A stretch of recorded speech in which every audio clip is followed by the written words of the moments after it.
red-eye flying. But let's move forward to what I want to share with you, which is my vision about the situation of internet regulations in Latin America. The big question is if we are going through the right direction or if we are taking paths that are not leading us to the right direction. And particularly when I am analyzing if we are going through the right direction or to the wrong direction is from the perspective of human rights and particularly freedom of expression and privacy. Let me start saying that I don't know why, but almost in the last 3 years, at the beginning of the year, I have been invited to give a similar presentation about the situation in Latin America about internet regulation. 3 years ago, when I did the first presentation, we finished at that time a book that is a compilation of research coming from different scholars in Latin America about internet situations in Latin America that has been published by the Center for Freedom of Expression and Access to Information Studies, which is called the Palermo University, and I am the current director of the center. At that time I was optimistic. I say that there were not a lot of regulations in Latin America, specific regulations regarding internet, and we have, an opening situation where we can work for good regulations that respect human rights, freedom of expression, privacy, and so on. That was 3 years ago. Last year, when I did a similar presentation, I said that I was not that optimistic, but I was still optimistic because at that time, 1 year ago, I started seeing some situations that are not very good in Latin America in terms of new laws, new regulations, and new practices related to internet and how this practice or these potential new laws could impact on freedom of expression. And frankly, today, I'm not optimistic at all. I cannot say that I am pessimistic.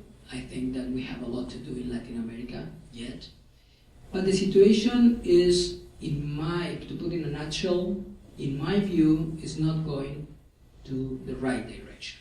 Of course, there are some exceptions, but in general, what we are seeing is a situation where the proposals of new legislation directly affect human rights and freedom of expression and privacy, and the practice of some governments are affecting internet rights and the rights of the people and the possibility to use internet in a free way.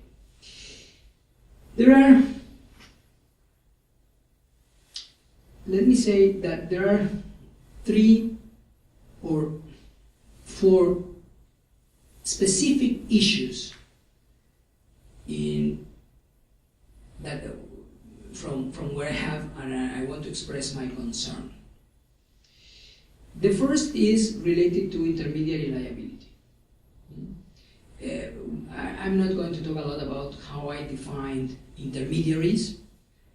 Intermediaries are not just search engines like Google. Intermediaries are much more than search engines.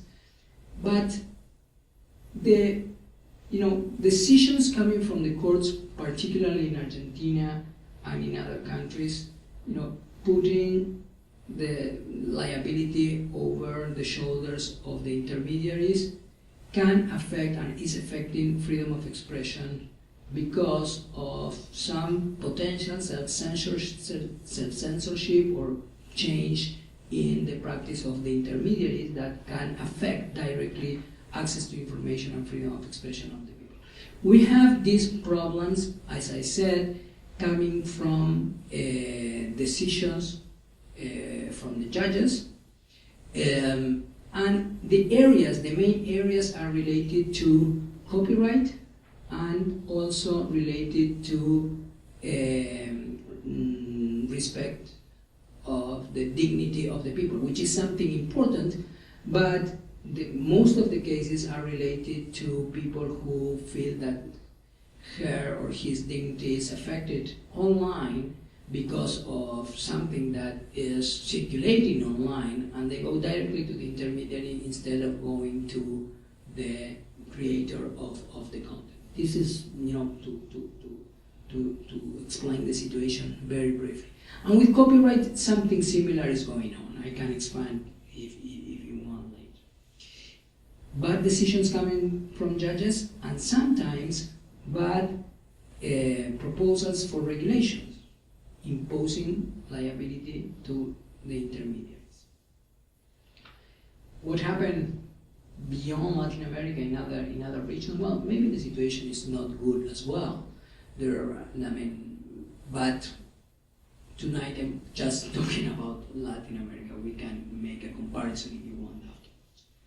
The other area is related to cybercrime laws, and which is not the same cybersecurity laws. When I talk about cybersecurity, the problem is more related to surveillance problems, right?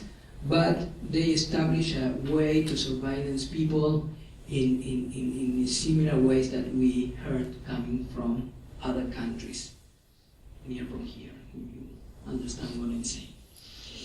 So this is in terms of cybersecurity, surveillance of the people, countries that are implementing or getting software or devices to allow them to do these kind of things. And there is not a correlation in terms of passing laws that protect privacy of the people. So that is why I'm not very optimistic, and why I'm not very optimistic. And the other thing that I mentioned is cybercrime laws. Of course, I'm not against some of the goals of the cybercrimes when they are passed correctly and they are developed and drafted in a way that respect human rights. But we had examples, and I'm going to read some examples now, in different countries where they are reforming or they are changing the criminal codes of the countries in a way that can affect freedom of expression, access to information, and privacy. So those are issues, okay? General issues that I think that are some of the important issues in Latin America, maybe are more, that are going in a bad direction. Of course, there are exceptions. There are exceptions. There are some countries like Argentina, for example, is trying to pass a new legislation on net neutrality. Chile already had a legislation on net neutrality. Brazil is working on the Marco Civil for many years now. Many of us, including me, were very optimistic some time ago. I'm not that optimistic right now. I don't know what my colleagues think about that because of the, some of the changes of the Marco Civil during the last year. But the Marco Civil could be a model if some of the last changes are not, passed in the Congress. Are you referring to data localization? Yes, particularly to that. Can you say a word about that? Because that's But I think that Marcel or Carolina are better than me to explain. Well, we have a representative for the government, and this is a proposal for no, it's from great. the We'll government. talk about privacy. Okay, so let me, and I finish with this, Monroe. Let me finish just titles coming from different organizations that are working in following these issues in Latin America. And I will read titles that are related to what I just said, because I want to give you evidence that I'm not crazy and I don't have a lot of coffee in my blood because of my, arriving today to New York. Reporter Without Borders, new intelligence agency threatened access to information in Venezuela. Venezuela forces ISPs to police internet. This is something that happened in December. The National Commission on Telecommunication in Brazil blocked some of the websites that were informing about the exchange rate of the US dollar in Venezuela. They ordered that they block bit.ly, because the government don't want that the people have the information about the. Of course, the argument there is always national security. So Venezuela forces ISPs to police internet. This is something. It's a title coming from CPJ. Ecuador new penal code would violate internet privacy. This is a title in Global Voice Online in October 2013. A footnote there. In Ecuador, the introduction of this change in the criminal code was very bad in the way that I just read, but frankly, to be honest, didn't pass the Congress. Those provisions didn't pass in the Congress. Worse provision passed, but they are not related to internet. They are more related to freedom of expression. Biometrics in Argentina, mass surveillance as state policy. It's a new system on collecting data from people that was established in Argentina. Argentina new biometric ID system ignore right to privacy. Brazil, digital rights. Brazil to insist on local internet data storage after US spying. Another crazy, proposal in Argentina, in a province in Argentina, was a proposal to block Facebook directly because people were using Facebook to organize mass demonstrations. Brazil tops Google's transparency report for more requests to censor online content. It's one of the countries, and Marcel can tell you more about the Google transparency report, but Brazil is near the top of the countries that receive from judges requests to censor or to block different websites. In terms of the Trans-Pacific Agreement, Trans-Pacific Partnership Agreement, which is a trade agreement that has been discussing in Chile and in Peru. TPP, biggest threat to global internet since ACTA. This is another problem related to intermediary liability and copyright things. And I have much more. So, and I don't want to bother you with this list of problems. This is coming from the last few months, okay? So, can we do something on this? Yes, we can. We need to put in the center human rights respect when we are developing internet policy and internet regulation. Particularly freedom of expression, but not only freedom of expression. How we can do that? Activism is important. The activity of the academia is important to be aware and be active when Congress people want to pass this kind of legislation, and to stand up and to explain that sometimes this kind of legislation, even though their motives are okay, there is a proposal in Peru this year to fight against child pornography. Who can be against fighting against child pornography? But when you draft legislation to fight against child pornography in a very vague way, the problem is that you are going to affect fundamental freedom of the people.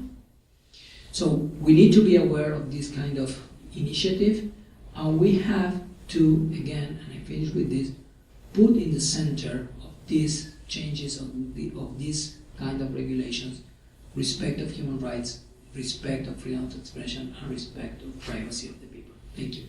So, where do we start? You might think, why should I care about internet regulation in the first place, right? I mean, why is that, and especially in Latin America?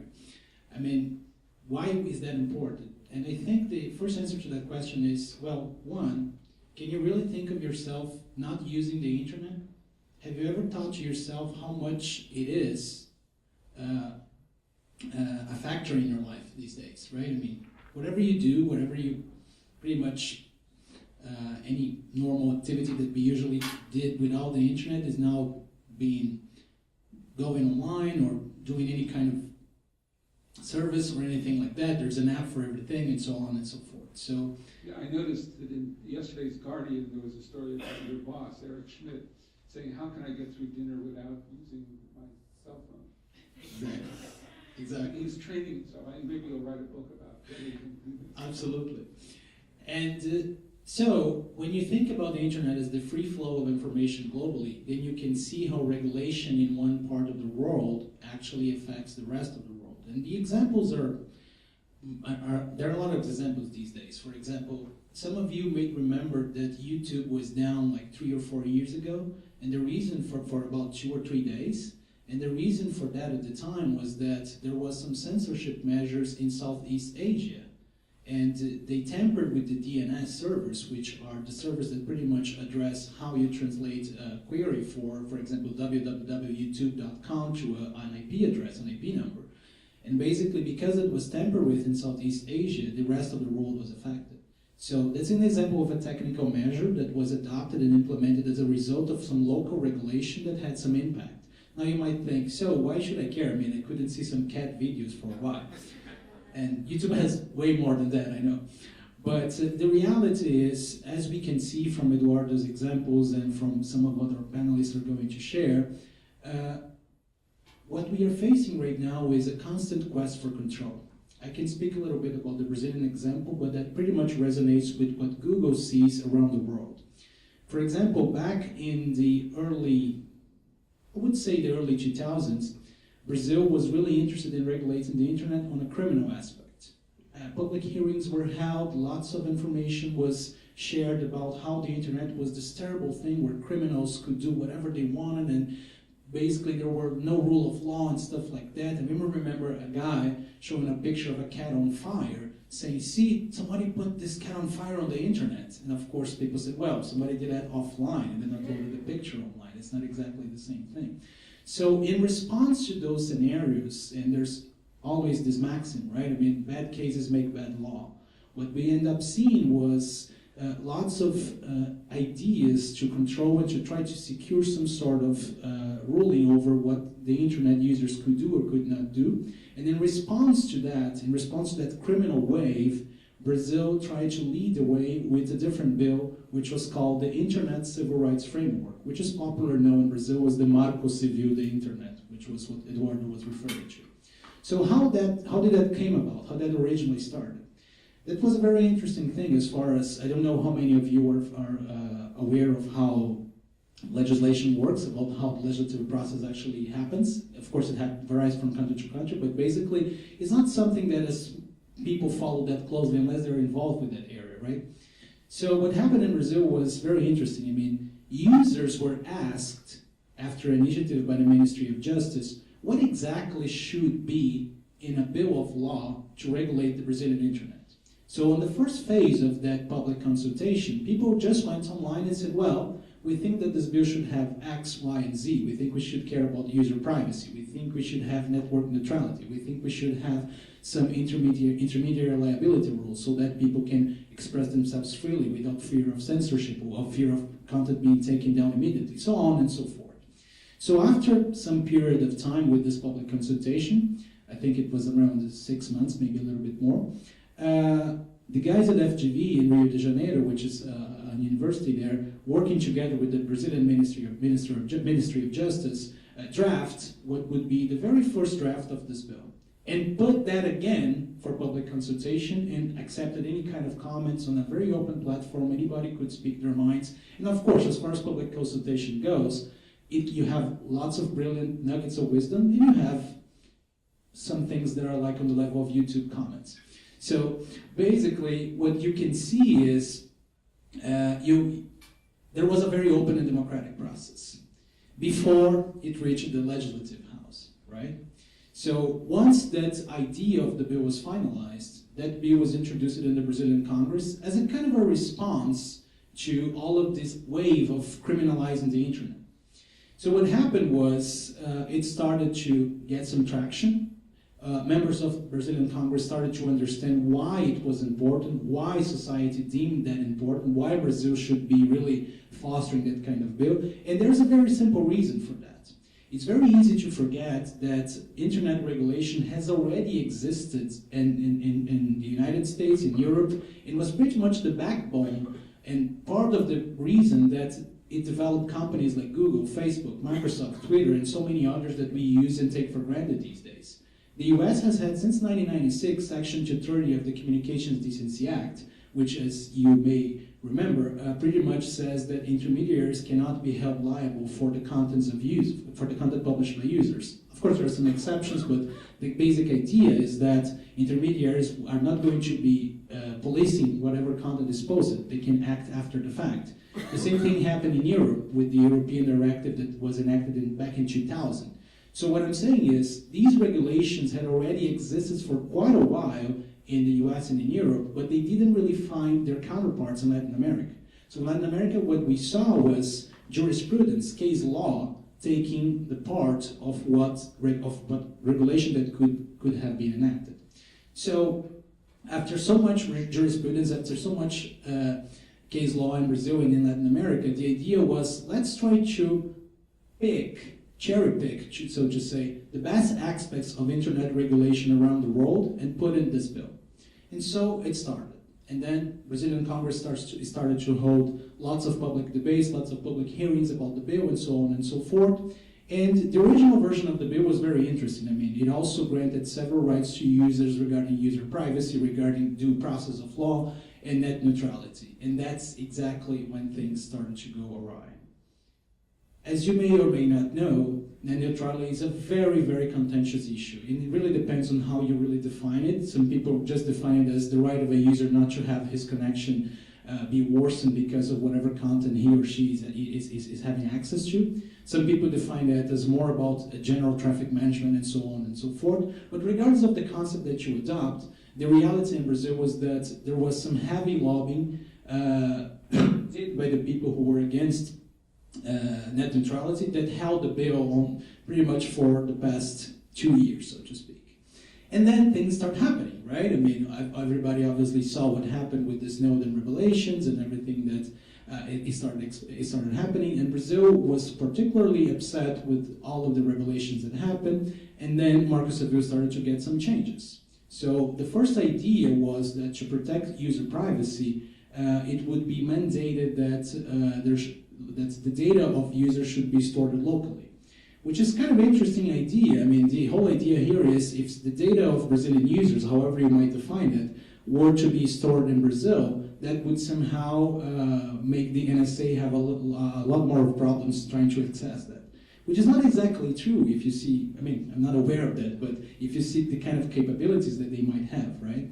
So essentially, this debate started happening between what exactly are these governments trying to do? Is it about having access to data? Is it really about having access to the content of communications? Is it about law enforcement? Or is it really about protecting user privacy? So what we saw in the long run was that these ideas of data localization started to sprout in other countries, debating and so on and so forth. And what's interesting is we fought so hard, I mean, the collectivity of users, to have this global internet, and then suddenly what's being suggested is some kind of fracture of the whole very structure of the internet, which is basically saying, okay, let's have the internet in Argentina with the Argentinian users. Let's have the internet in Brazil with Brazilian users. And at the height of the crisis, at the height of the discussions, some people, some very serious people at the high levels of these local governments were actually suggesting that all local traffic data should be routed within the borders of those countries. So it would be kind of like separating themselves from the global internet. So I guess I don't have to elaborate much on why that is important for freedom of speech, for user privacy, and so on and so forth. Let's take, for example, the idea of data localization. For one, you create a very big security target, right? I mean, if you are a malicious actor that for some reason wants to access the data of users in Argentina, for example. Sorry to pick on Argentina, it's just because of the World Cup. So basically, let's say you're trying to do that. And then you know that Argentina has enacted this law about data localization. What do you do if you're a malicious agent? You just target one particular server rather than have to go around and trying to pinpoint where exactly the data is. And there's some technical data for those who are not aware. Usually, the way data is stored within these large companies is pretty much shredded and distributed globally around the world. So essentially, even if you were, for example, to successfully hack a kind of a server in this particular territory, you would only have access to encrypted data, which does not really belong to any specific territory. And that's what makes the whole idea of the security of the internet work, pretty much. So that's one security and technical aspect. And the other thing is, you don't really mandate these things by law. Let's think about all of the innovation that happened because of the open nature of the internet. Carolina is right here with Skype, and Skype originated because of some guys in Estonia, if I'm not mistaken, right? I could be wrong, I don't remember their nationality exactly, but the point it being, you don't really need anything specific to innovate and create new services on the internet. And barring local regulations, you really are free to pretty much create your stuff as long as it works under the TCP/IP protocol. So basically, in conclusion, what I'm saying is, whenever we are trying to check whether internet regulation affects our lives, you just don't have to think about the local aspect of it, because it's very interesting to analyze local jurisprudence, local law, and so on and so forth. What really misses from the picture, especially courts, is how exactly those policies, those decisions are going to affect the bottom line of the internet, and pretty much how the free flow of information is going to operate. And that's exactly what I want you guys to be aware of. It's very easy to forget that the very idea of communications has changed to this global scale. There's really no turning back. You really can't put the genie back in the bottle or anything like that. So with that, thanks again for the invite, and let's go to the debates. Thank you. Thank you very much. I think it's great, and I think the metaphor of putting the genie back in the bottle is really interesting. There's certainly a lot of people around the world who are trying to put the genie back in the bottle, and it'll be interesting to see what the bottle will look like and how it's stuffed back in. But I'm going to turn now to Carolina, and Carolina is going to discuss a little bit her reaction to these comments, and then also her life at the New America Foundation and in Washington, and the role that she plays as a civil society actor. I think one of the really amazing aspects of this entire global debate is the role of civil society. Marcel said a lot about public opinion or public input, but the organization of civil society in these entities, and then we'll get back to this also with the United Nations, has been fascinating in terms of the sort of the who's at the table. And this question of who's at the table is just as important because it determines what gets played at the table. So Carolina, with that, I'd like to turn to you. Are you there, Carolina? I'm in DC and the trains are not running well between DC and New York, so I'm sorry I could not be there with you. But so I think I have a third role here, right? So far we have heard academic, which I have to say that Eduardo does have activist heart on him. Marcel from Google, he heads the policy group of Google in Brazil, but also he's actually academic. He's a professor in Brazil, a really well-respected professor in Brazil. And me, who plays the civil society role, and then Erica, the government. So it's really interesting that we can say that we have a multi-stakeholder panel today, but I do believe that all of us have played many different roles. I started as a lawyer in a telco, in an ISP provider, so I worked for Telefonica for 7 years before joining academia and then moving on to civil society, and I spent some time in the Berkman Center. So it's really interesting to see over the years what are the positions and the rhetoric that's used by different actors and by different groups of users, because at the end of the day, we all are users, right? And it's really interesting how sometimes we feel conflicted working with certain groups and saying, but at the end of the day, I'm the user, or my kid is using the internet, and so on. And I think the previous speakers said it really well, what is in risk. And Brazil, I think, put that on our face even much clearer by, for the first time in a very loud way, and that's my opinion as a civil society. New America is a think tank, but my group in New America has a more activist role than the rest of the foundation. But by the first time, Brazil said very loudly, they want to challenge hegemonic position of some countries on internet governance, right? So I'm gonna my presentation has two parts. One, I'm gonna focus on the role of civil society on internet governance globally, of course, with always a flavor of Latin America. And then if you guys want, we can talk a little bit about Marco Civil in Brazil and what's going on right now, because that does impact in the region.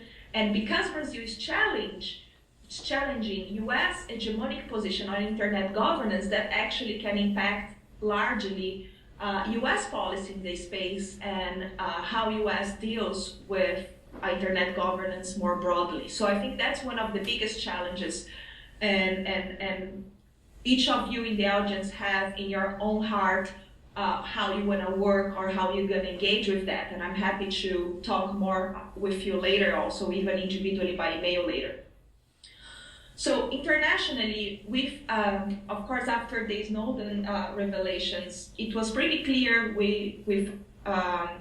it was pretty clear what a lot of advocacy groups had imagined in a long time, that the surveillance was going on, and we have to assume that surveillance is normal.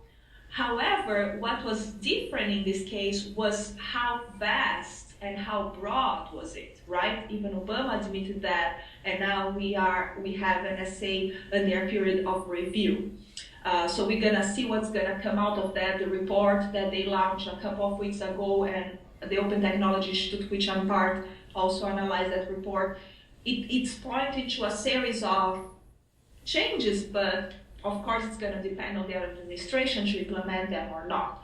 So the revelations were so vast, even surveillance, Dilma, the Brazilian president, emailed, but of course she was using Gmail, that Brazil said, wait a minute, we have to rethink how the internet governance framework is gonna move forward, you know? We have to rethink how we're gonna implement the WSIS principles, and if those are the ones that are the appropriate ones for our environment right now. And a lot of fear came out. So you guys probably know Dilma has made a very welcome speech at UN. It was supported by a bunch of countries like Germany and others. I have a blog post about it I can share with you later. And after that, civil society stepped up once more and said, we support these principles of openness and net neutrality and freedom of expression and so on and so on. And US said, okay, what does that mean? And it's really interesting being DC. I lived 3 years in Boston, 3 years in San Francisco, now in DC. I got a bunch of emails from the State Department and calls and say, what is gonna happen? Like, people are freaking out in DC. It's really funny to see that happening, actually.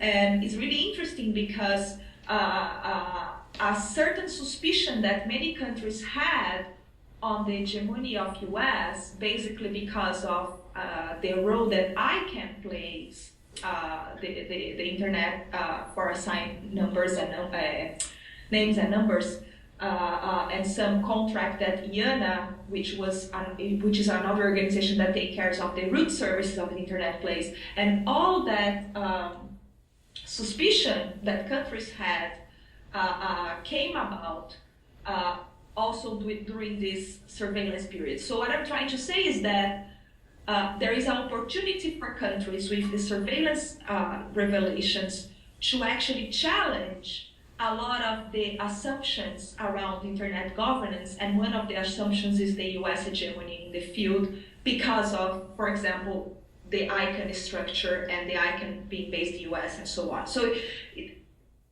this has like 10 million ramifications, and I'm happy to go more vertical on any of them with any of you that may be interested on that later, but I think that's not the case right now. In all these issues, civil society has been playing a very important role over the years. It's not from now.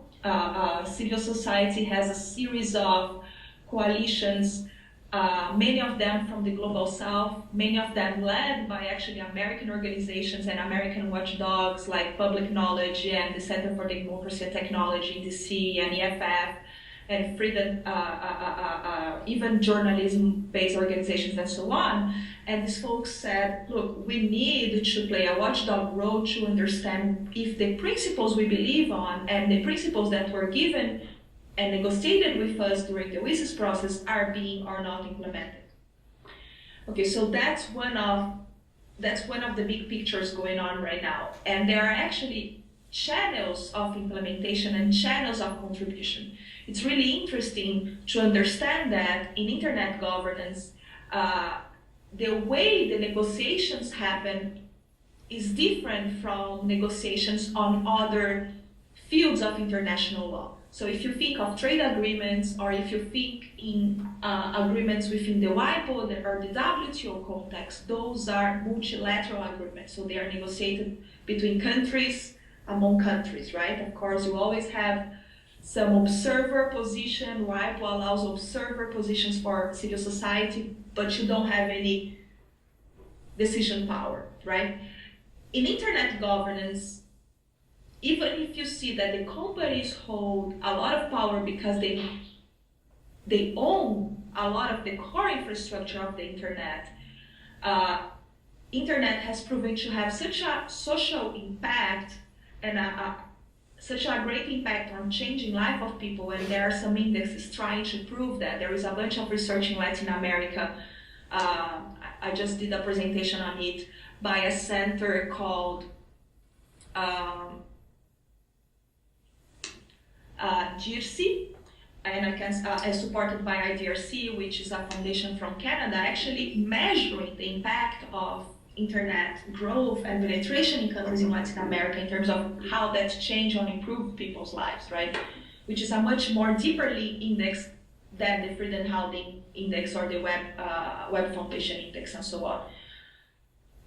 So internet governance has this multi-stakeholder perspective saying, look, users, government, companies, academics, the technical community, we need to be sitting at the same table to be sure that the principles that are core for the internet, and in the internet here I'm thinking about every layer, right? If you have read Benkler or Zitran and the folks from Berkman, they talk from the physical layer to the social layer, right? Physical, logic and content and social and so on, right? And how controls impact and how internet governance happens in all these layers.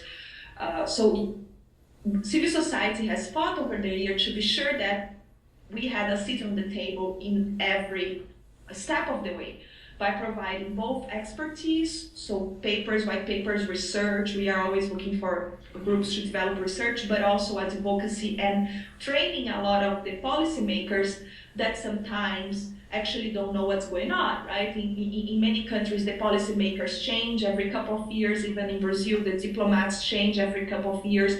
And the learning curve, it's really important to be sure to catch up. And the users are there for 10 years. Some organizations are there forever since the internet actually was, since we were able to deploy the internet broadly or commercially, right? 91 in US, 95 in Latin America.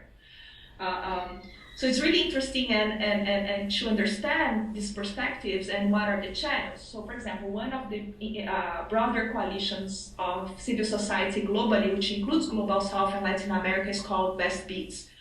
The other one is a network of one organization that has places in many countries that's called APC and so on, right? So folks do try to communicate globally and come up with principles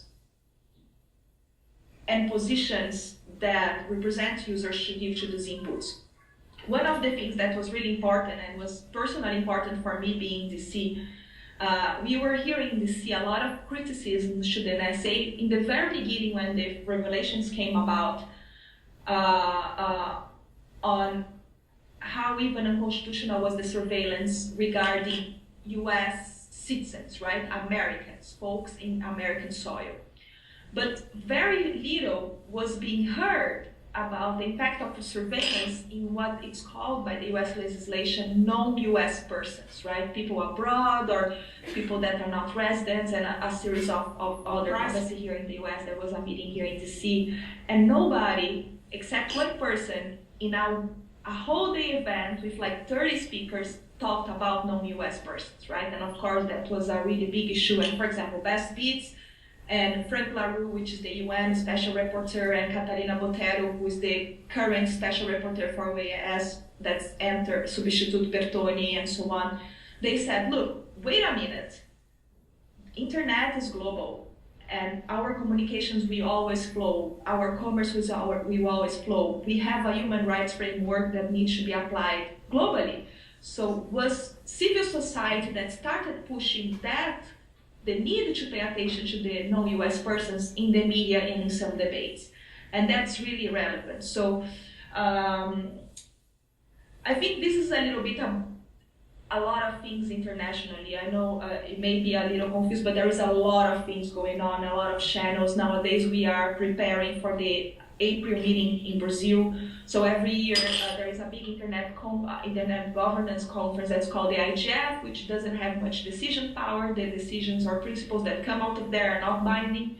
And people have been questioning that. So Brazil, after the revelations, decided to host another meeting exactly to say, okay, what are we gonna do and how are we gonna govern internet? What should be the new structures? What should be binding or not? What are the principles that's gonna be foreseeing all of this? So we are in a very crucial moment, and actually I invite all of you, if you wanna participate, there is a series of channels of participation and providing input for this meeting that will come up with a series of principles and things that will probably mold what Brazil and some other countries will do moving forward. Brazil, I do think, will play a very important leadership role moving forward in all of this.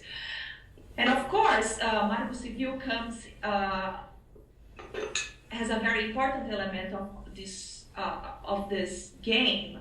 And it's really interesting, right? While Dilma, until recently, was not paying attention much to the internet debate, after the revelations she did, and that's why she decided that Marco Civil, which is our Internet Bill of Rights, should be in a fast track, so which means that in 90 sessions of our Congress it should be approved.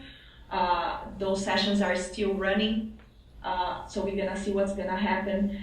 And she finally understood how important it is to have such a legislation, and that was really welcomed by the civil society. I was part of CTS when this and the copyright reform in Brazil started, and it's been a lot of years with more than 3,000 consolidated inputs from users and stakeholders in Brazil and so on. So it's been a really long process. There is a lot of data produced on that in terms of democratic legislation making. It's an example worldwide. But I think the important point here is that Marco Civil is being seen as an important benchmark for legislation in this field. And as Bertoni said, we are in a very crucial moment. I have translated the Marco Civil to English, so if anybody wants to see that, the November version, but now we have a new version from December. And again, civil society is in a very difficult moment right now, because while we have supported a lot of the Marco Civil in the beginning, there are some changes introduced, such as allow new business models which can conflict with net neutrality, for instance, and also a series of access to user and data retention on the user side that civil society does not support in Brazil. And if civil society comes publicly saying that in Brazil, which they may, it's gonna complicate things a lot, because the politicians had to do a lot of compromise over the years, even with the telcos. So it has been a very arduous movement. And it's really interesting, right, how this national process actually can conflict with what Dilma said in UN and with some of the principles that our Internet Steering Committee is pushing as the main principles to govern the web and internet governance moving forward.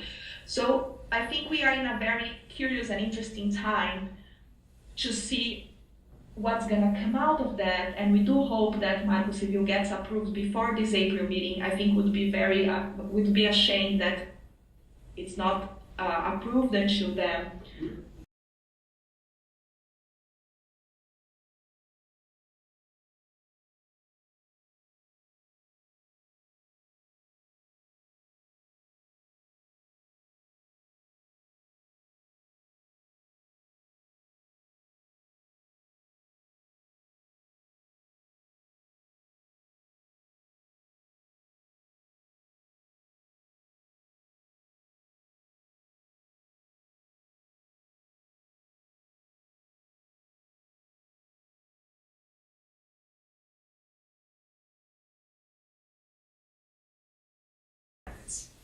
It's a coincidence of minds here. So nice to meet you, finally. Well, let me give you the perspective from the government. We're talking about you were the first one to mention the revelations by Snowden.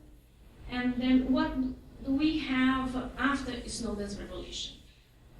We have in the domestic plan, a fast-tracked bill. The Marco Civil Internet was fast-tracked, has been in Congress for some years now, no? Because it was redrafted in 2009. The consultation process began in 2009. But before that, the first attempted bill mentioned controlling internet on the criminal perspective, 1999. So we have to discuss regulation. Which was a terrible e-commerce bill. Yes. In terms of cybercrime was so bad.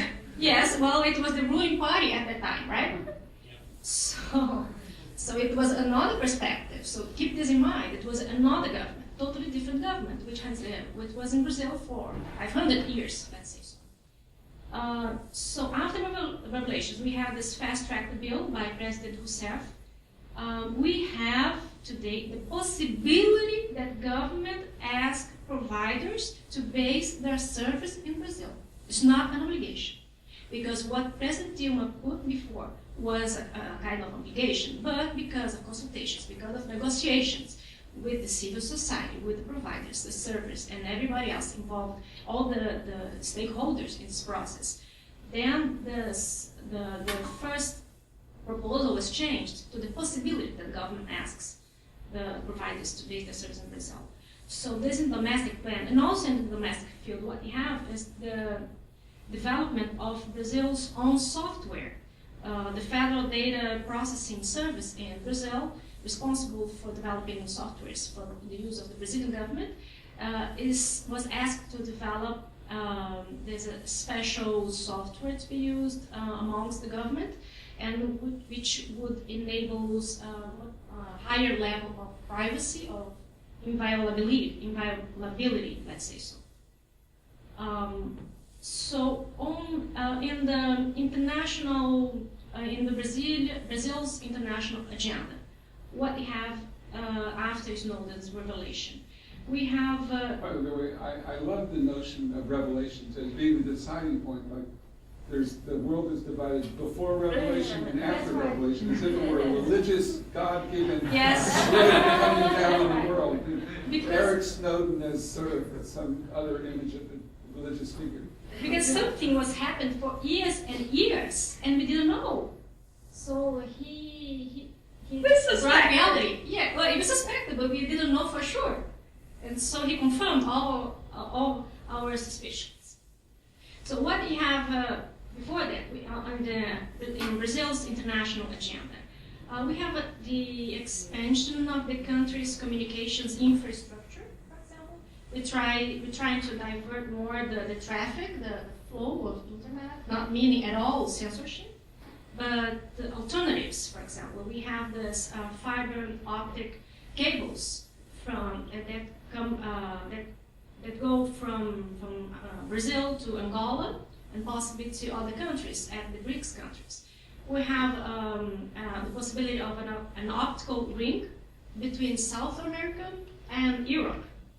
So what we have here is a better distribution of root service, alternatives to the backbones that Marcel mentioned before. And there comes our part here in New York. The other part of the international agenda was this international initiatives in the UN and also concerning internet governance. At the UN, what do we have? We have President Dilma's speech at the opening session of the General Assembly, where she was one of the few, if not the only one, to mention the surveillance question. That at that time, that was in late September, at that time had affected many other heads of state, but she was the only one to mention this. And at that time, she also said that Brazil would redouble its efforts in order to have legislation, technology, and mechanisms that would ensure the respect of human rights, meaning the rights to privacy, that would ensure the democratic governance of the internet, that Carolina mentioned so well, the cultural diversity, mechanism that could ensure also the human development through the promotion of inclusive societies. And she mentioned explicitly net neutrality. So the Brazilian government is in favor of net neutrality and has been fighting for this for some years now against the telecommunications companies in Brazil, with support of many NGOs for whose work we are very thankful. So, and then come the UN resolutions, which are the concrete results of what President Dilma mentioned in her speech in September. We have UN resolutions in the first committee, in the second committee, and the third committee. So I'm responsible, as Professor Moro said, for the human rights portfolio at the Mission of Brazil to the UN. And there we had this initiative trying to protect the right to privacy in the digital age. And we had also, I'll talk about the initiative itself later on if there's opportunity. And then we had the support of Germany in this process, very strong support that lead to many other results, very fruitful co-partnership. So we had, they have this third committee focus, which is human rights. We had the resolution of the first committee, which was on information technology and cybersecurity. This was a Russian proposal that has been in the UN's agenda for a time now, but it was reissued last year in 2013. And we had another resolution, ICTs for Development, that was proposed by the G77, a group that incorporates many, well, despite the name, it has more than 77 members of the developing world. And they all mentioned the implications of illegal and unauthorized interception and surveillance and collection of data, especially in a mass scale.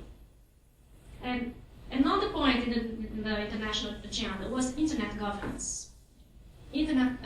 People may think that Marco Civil and this meeting Brazil will hold with ICANN in São Paulo could be a result of Snowden's revelation. It was not. The internet governance challenge Carolina mentioned a few minutes ago began more than a decade ago at the World Summit on Information Society. That was back in 2005, sorry. At that time, Brazil was already challenging the undemocratic way internet is governed, because it's governed by mostly by one single institution, which is ICANN. So something that few people know and has a strong impact in all users of internet. So this is to say that with Snowden's revelations, what we had in Brazil was a rearrangement of Brazil's domestic and international topics in the agenda. So there was a kind of prioritization of certain topics related to cyberspace. All these topics have been there for a while, more than a decade now. And with Snowden, what happened is that we prioritized some of them. and put them in the top of the list in our international agenda. So, and then comes my part, finally. Okay. So the Brazilian-German initiative regarding right to privacy. This represents the... Sorry, 5 minutes on this, because then I want to have discussion. Sure, very fast. So we have to take this initiative as the mechanism that President Dilma mentioned, mechanism that could ensure the respect for human rights and right to privacy. So it has a focus on human rights. It was proposed within the third committee, as I mentioned, but you have also to consider, to have in mind, as you have to consider Marco Civil, against a very solid, solid background that people usually forget, which is the redemocratization process in Brazil. We have a president that was tortured, that fought against authoritarianism and censorship not many years ago. So there's been a big effort in Brazil in trying to reconcile a reconciliation process, national reconciliation process. And human rights is at the core of many public policies in Brazil. Not to mention the social programs in Brazil. One of them was copied here at the UN, Fome Zero, means zero hunger. So, so we couldn't react differently in view of the recent Brazilian past.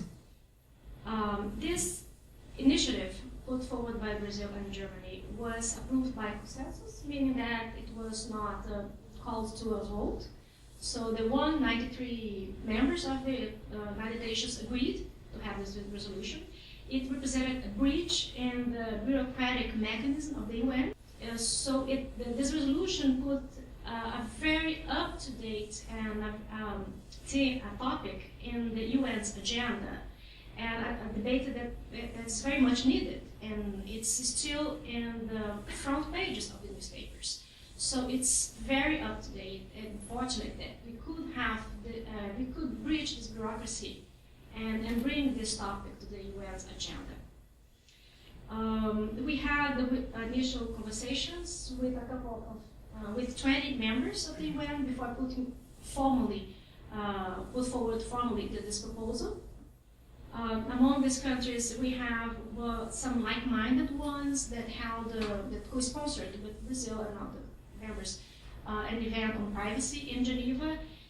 And we also added some other countries from South America here in New York, representation in New York, Nordic countries, Indonesia.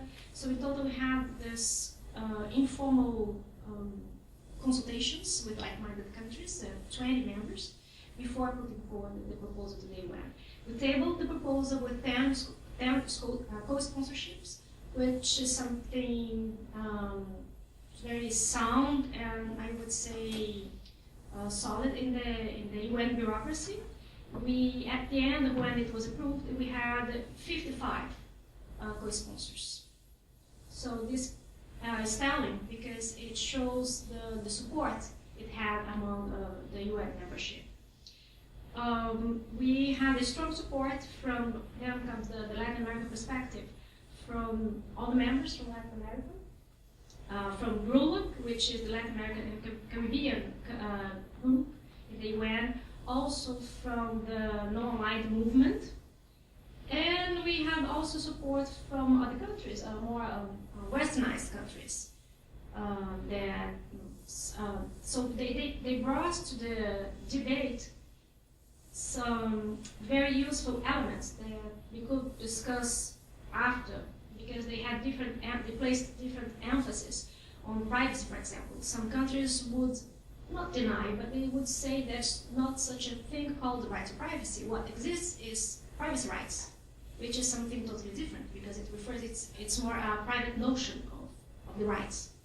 And we had the thing that the topic Carolina mentioned too, extraterritoriality.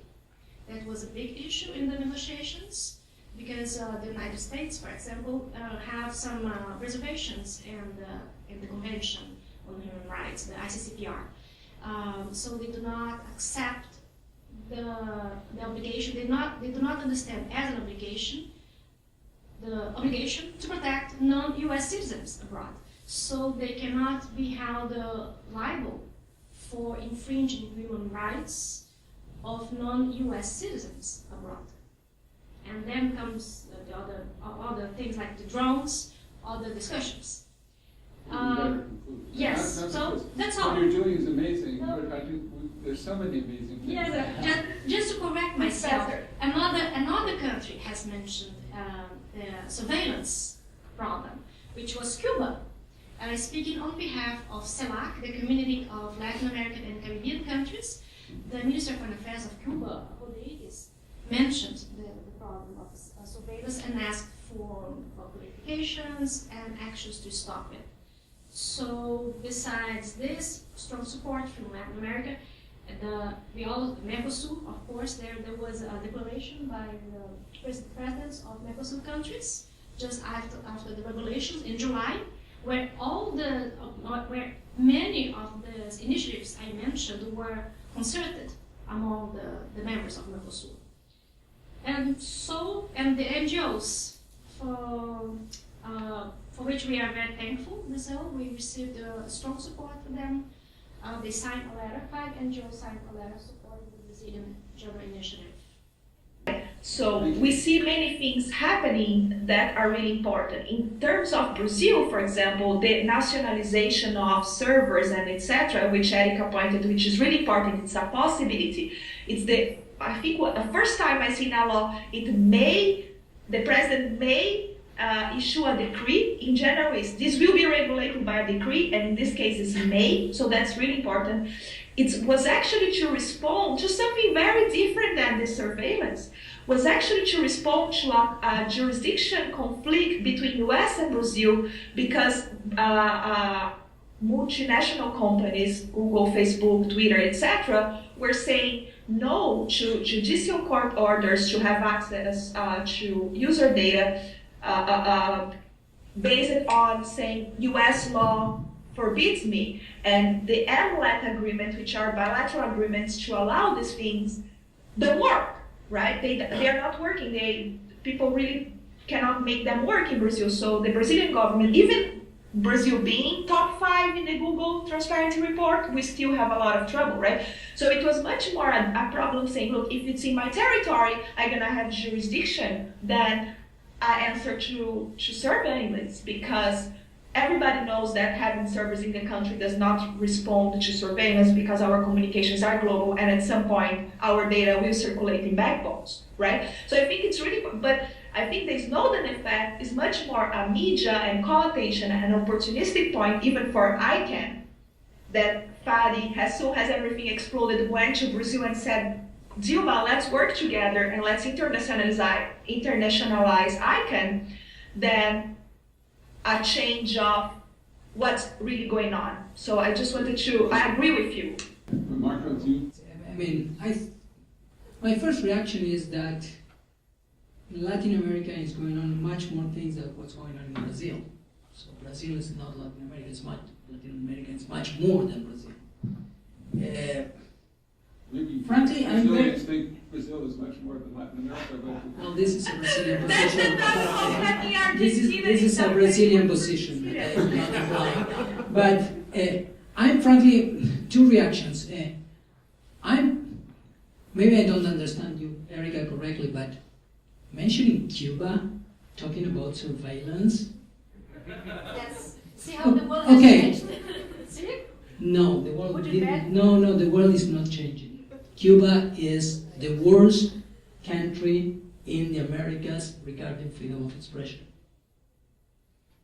And this is not your government position, but is what everyone who visit Cuba, who talk with Cuba activists know.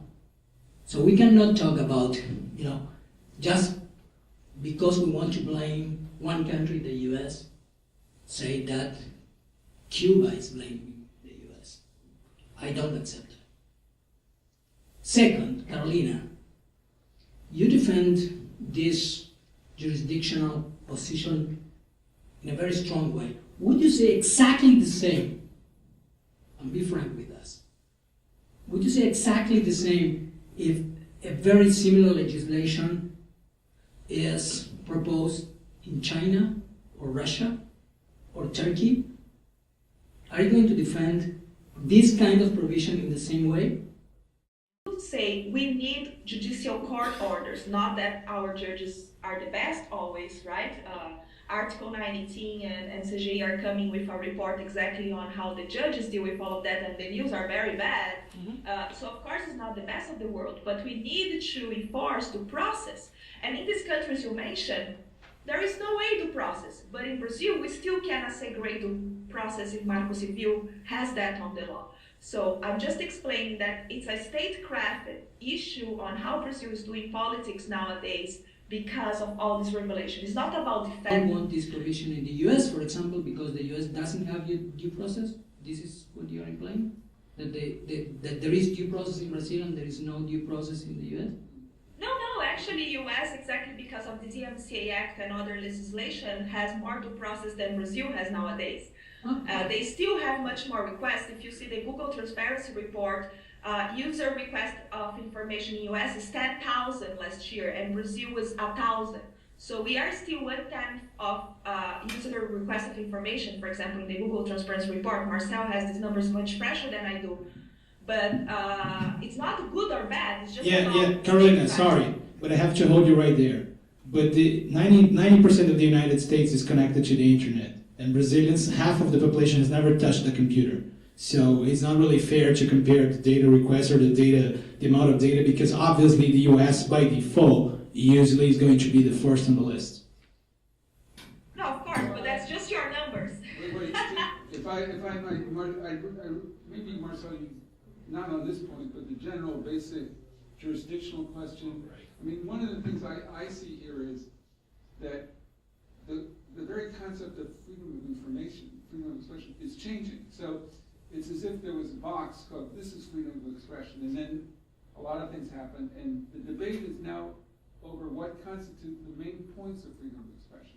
Right. And the jurisdiction issue is one of the things that's slightly up for grabs. So, whether it should be or how it should be resolved is another question. So. Right. So from a personal perspective, I'm very skeptical about any sort of treaty or international agreement over material rights. And what I mean by that is, if you take the photographs of Carnival in Rio, it probably offends the moral of the Muslims. And there's nothing wrong with that within Brazil. If you take the US approach to freedom of speech, it obviously is way beyond the European standards at several points, and so on and so forth. So for me, the debate, the very idea that we can reach an agreement on what exactly constitutes freedom of speech globally is doomed to fail. I'm sorry to be that pessimistic, that's my personal point of view. Please don't say that it's the Google point of view, because I don't know what Google thinks about this issue in particular. But the reality is, regarding jurisdiction and process, then we can have an agreement. And that's exactly what I'm getting at. The reality is, usually, there has never been so much interest in international law as it is right now, and the reason for that is obvious. I mean, the internet is right there creating, eliminating all of these barriers, right? So you have the scenario in which citizen A in country B happens to offend someone in country C, but it also happens to be on a trip to country D, and so on and so forth. So you kind of ask the question, so what exactly should we be doing to make sure that if this guy did something wrong, he can be punished? We can get access to information that will say who exactly he is, and so on and so forth, with the proper safeguards, which is exactly the point of Carolina in the sense of due process and everything like that. So, can you see me now, Carolina? Much better, right? So, I guess what I'm getting at is essentially how exactly would a company work like that? And to your point, Erica, which I find very interesting, and also to Carolina, it's actually worse for companies to deal with a situation like what's being proposed in the Brazilian Marco Civil, which says that at any point, according to the whim of whoever's in the government, the executive branch may, at their own consideration, their own discretion, impose some sort of obligation for delocalization. For corporations like Google, Microsoft, and the big ones, I'm pretty sure if that comes to pass, it's going to be a matter of cost, engineering perspective, and so on and so forth. when you think about other companies trying to invest in countries that have adopted that kind of legislation, it's actually better to have a clear understanding of what they're getting at. So if you say, hey, if you want to do business in X country, you have to store your data in X country, or you have to provide access to X country, okay. But if you say that any given point, according to the whim of the prince, you're supposed to put your data there, that's when exactly you lose all the investment in all of the companies. Just going to say, there's no way you're going to be there. And the response to that I've heard on the ground in Brazil is, oh, no way. Brazil is such a big and important market that companies are going to bend over backwards to be there, and they're going to just do whatever we demand. That's not exactly how the world operates at this point. I mean, it's legal risk and it's cost. Exactly. However, having said that, and to be fair to your point, of course, jurisdiction is a big problem right now. Because what we have right now is these conflicts of legislation that happens to be a very, by the way, law students, a very important thing to be on your agenda, because it's really something that's going to be on pretty much a hot topic during the upcoming years, which is basically the following. These companies do business in a global scale, right? Google, Facebook, Microsoft, Twitter, all of the big companies are doing business in a global scale. However, when it comes to the fact that we need to disclose user information, we need to take content down, and we need to do these things, we are still bound, obviously, by whatever law happens to govern these relations. So it happens to be the law of the US, in the sense of these are all American companies, the examples that I gave, but also the law of the countries in which they operate, in which these users are. And when you find a conflict, as in the example for the disclosure of the contents of communications, which, for example, Brazil protects in a certain way, US protects in a certain way, you have to come to terms with the fact that there's a conflict there. And then, of course, the way to solve a conflict is either via the MLAT, which we all know, and for those of you who are not aware, MLAT, there's the Mutual Lateral Assistance Treaties, right, that the US has with several countries, and Brazil is one of them, is a fundamentally broken process. We already know it's bureaucratic. It takes like 1 year for the information to get to the, Brazil can issue, for example, an MLAT within 48 hours, and then the US DOJ takes like, 1 year to get back. And the same thing happens. You get a letters rogatory in Brazil for our Superior Court of Justice to do something about it. They take also a year to respond, and so on and so forth. So I guess what I'm saying is what we need is an MLAT for the 21st century. Some way to have all of these requests be responded in a fast and efficient way. Because otherwise you're just going to be fighting head over heels what jurisdiction should apply. Is it the Brazilian law? Do we have to force the power of the state within the local branches of these corporations, and so on and so forth? But we never get to the bottom of the issue, which is exactly giving these authorities, giving these governments what they want, in the sense of, is it within due process to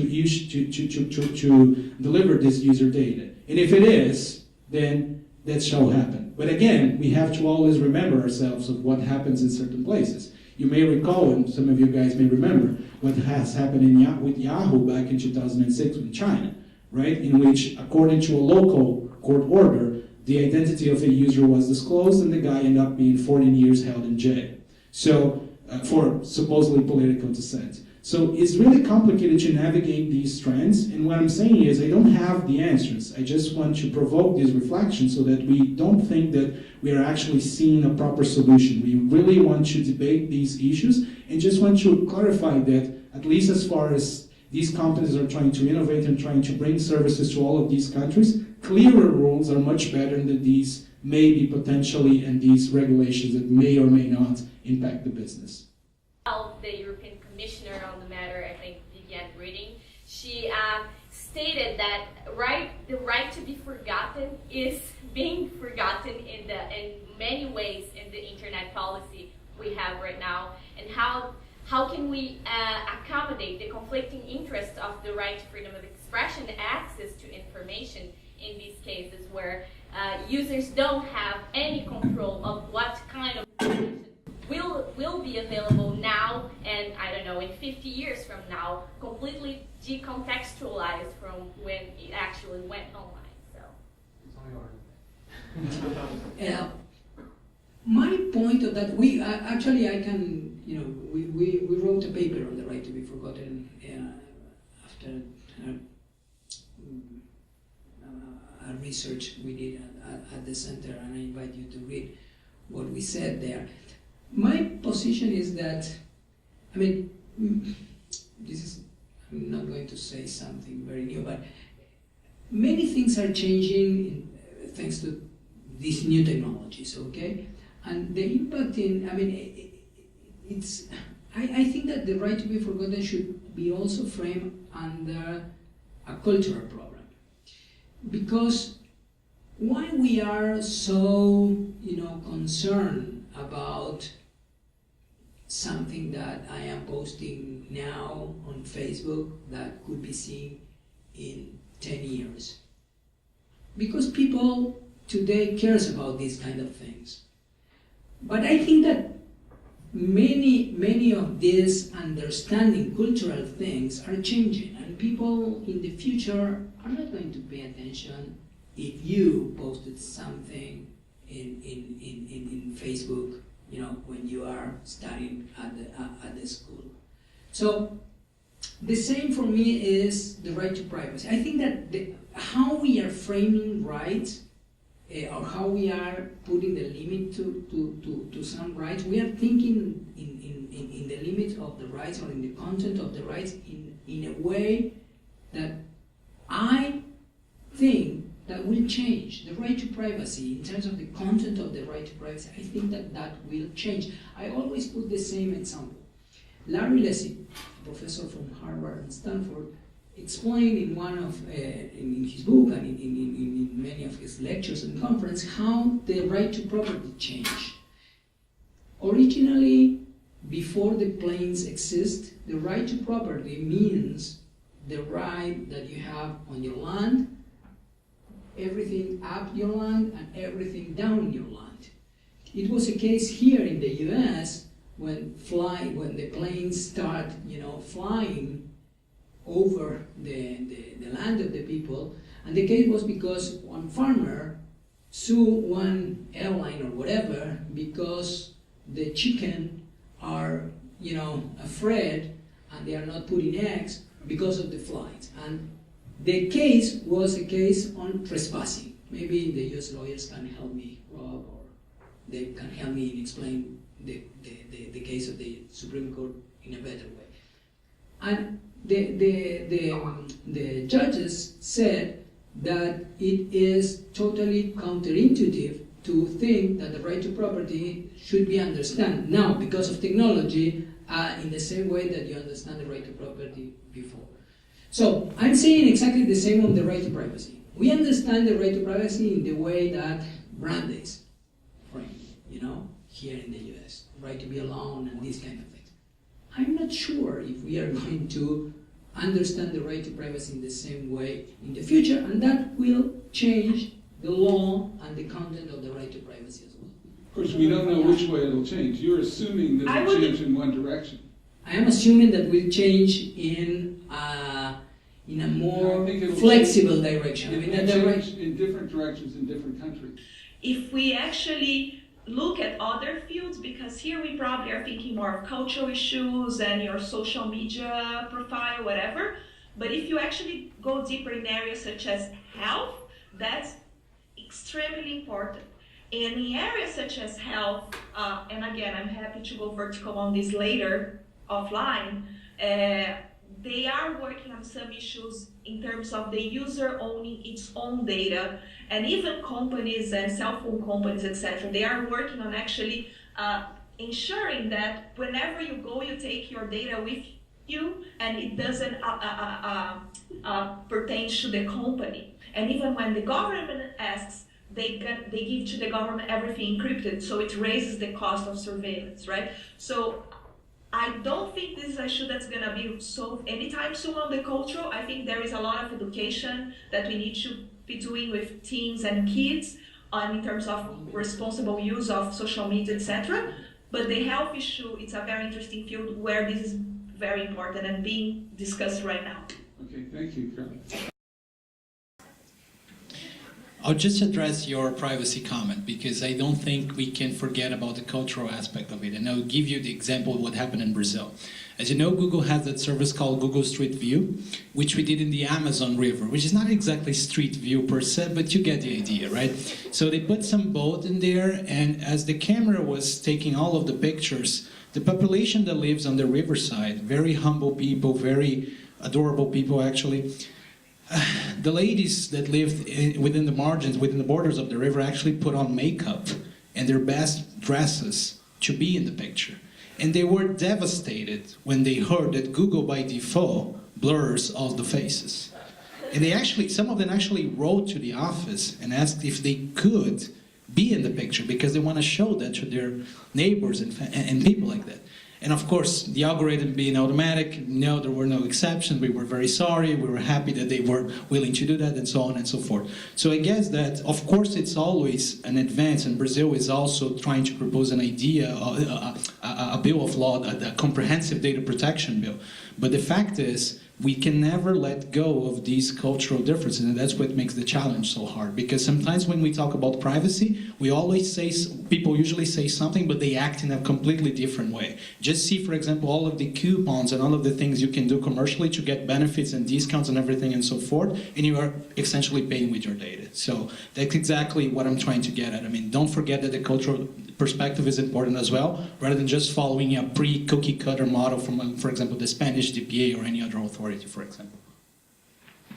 Eduardo, you have the last word. Yeah, well, there were many interesting comments. I will pick the last one regarding Peru.